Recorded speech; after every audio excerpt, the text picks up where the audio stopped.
เย็นสะหอนมวนแมงแห่งบุญทรงได้มาเห็นเป็นบุญญา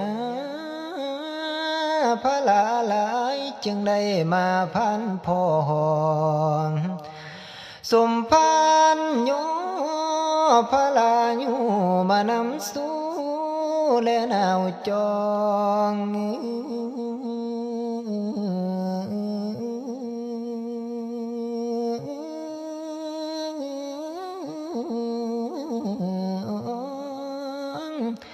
เฮาอยู่คนได้แห่งห้องยังมาพอเจ้าผู้เพียนกฎเกณฑ์บ่งบอกไว้นำจัวฝูงสัทธาวาสนานำพาตั้งแต่ดนจนฝันเฟือง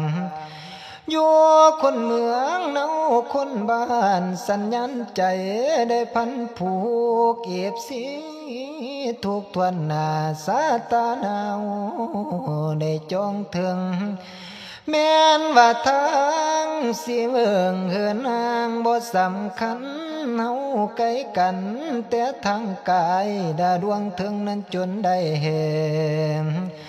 ความมาแพงพักดันให้หนุ่มใส่ใยหนาวเข้าใส่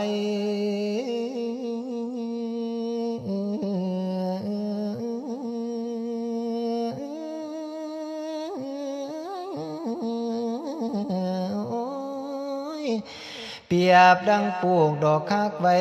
กลางใจเจ้าว่าสู่คนโดนให้พบพอปีละเถื่อก็ยังไขโดดละความมาไหลหวังใหญ่ได้ลงบางต่างได้มาทำสร้างกุศลทานทำบุญหวามโยม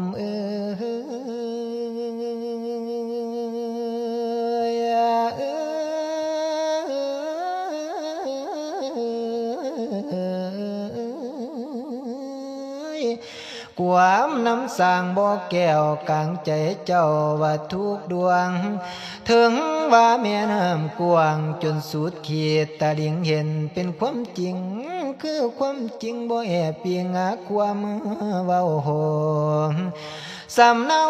คารมดินตัดสินกันด้วยความเสื่อเกลือรสเค็มอยู่เดวเม็นแปลงในกะบ่หวานความเขื่อนหอดทุกบานทุกยานเคยปาโสปอปาจบสอพอดอมุดแดงให้ตายย้อนแสนนาวอน